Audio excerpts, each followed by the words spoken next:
Okay, so to make our necklace, the first thing you're going to do is come up with your symbol for power. Mine is the lightning bolt, and there's examples in our PowerPoint of some others, or you can make up your own.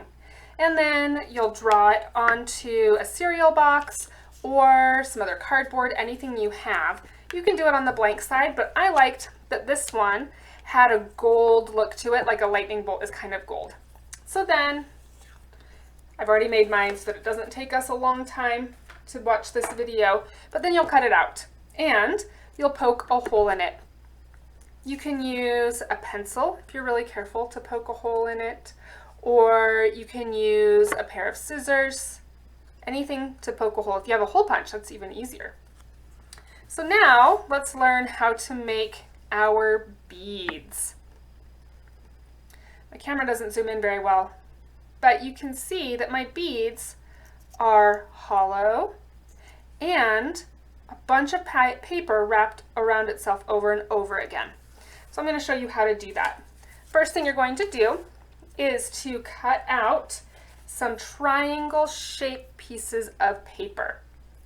The bigger the paper, the bigger your bead. You can see that the size of my bead is the same size as the big end of my triangle. So this bead is going to be really big, and this one, when I made this bead, it was a really, really skinny piece of paper. But you're going to cut your triangles out of junk mail, the stuff that we get in the mail that nobody wants, and cut as many triangles as you want number of beads. Now you're going to need a stick from outside, or you might want to use a pencil if you want a really big hole. Or I've been using this old chopstick from takeout. This isn't a chopstick that we eat with anymore. So I'm going to show you with this one because it'll be easiest to see. But the most important thing is that you want to make sure that your string, whatever string you use, is smaller, thinner than the stick that you use, because you're going to be taking your beads, rolling them on your skewer, and then when you take it off, you want to make sure that your string is going to be able to fit inside of that hole. So make sure that your string is smaller than this. Okay, so let's do one at a time.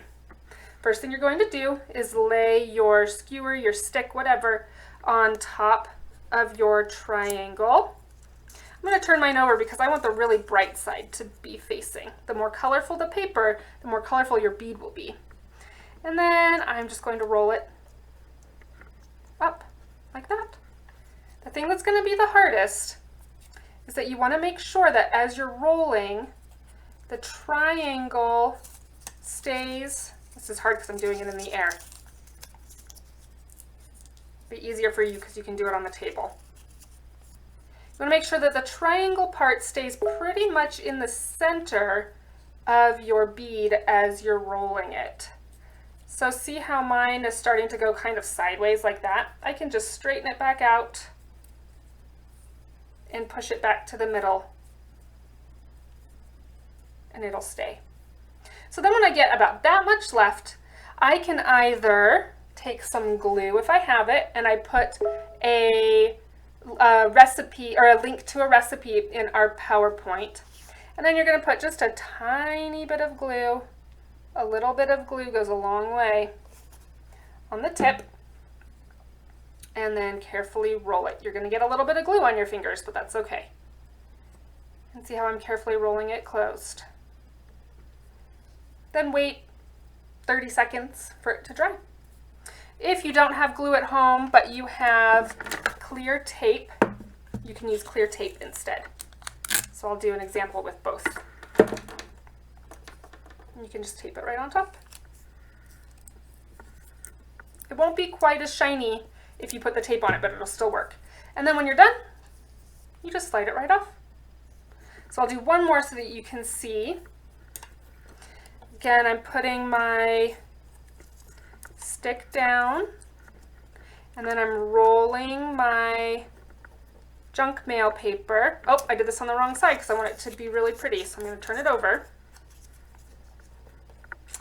Rolling my paper. You can see it's so much easier when I do it on the table. And making sure that my triangle isn't going at a funny angle like this. If it's going like this, I can switch it around to go like that instead so that it's straight.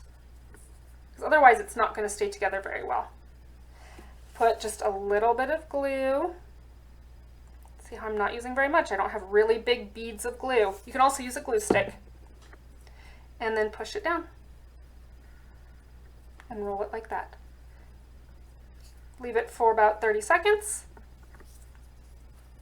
I'm going to take mine off sooner, but you'll want to leave yours on there. Pull it off. And you can make as many beads as you want.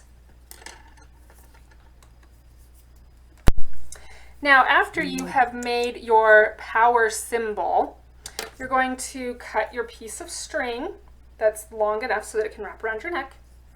And this is maybe the trickiest part of what we're going to do.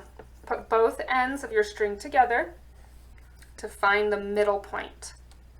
And then push the middle point through the hole and pull it out to the end. So you can see my string is going through the hole and I have a loop on this side, on the back side. Now I can take both of the ends and stick it through the loop and pull.